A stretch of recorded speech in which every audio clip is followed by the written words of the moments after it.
आणि याविषयी बोलूयात। पुण्यामधले काँग्रेसचे आमदार रवींद्र धंगेकर आपल्या सोबत आहेत। रवींद्रजी, ही सगळी अवस्था पुण्यामधली आपण बघतोय।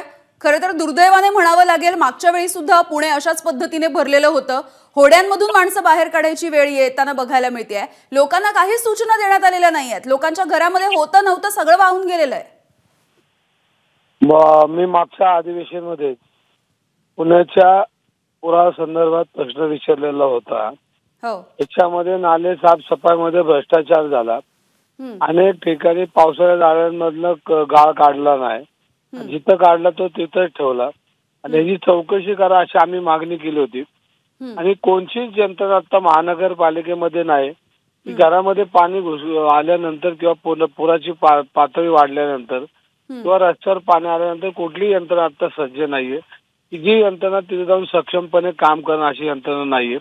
त्यामुळे पुण्यामध्ये प्रचंड प्रमाणात पाऊस कालपासून पडतोय आणि या पावसामुळे अनेक घरांमध्ये पाणी गेलेले। काही ठिकाणी ट्रक बसून 2 मुलं शिवाजीनगरमध्ये रात्री प्राण गेलेत त्यांचे। आणि या सगळ्या गोष्टीला प्रशासन कुठल्याही गोष्टीची तयारी नसते आणि प्रशासन कुठल्याही स्तरावर जाऊन नागरिकांना मदत करताना दिसत नाही।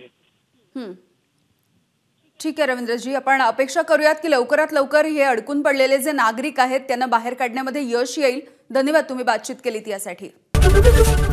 एबीपी माझा, उघडा डोळे बघा नीट।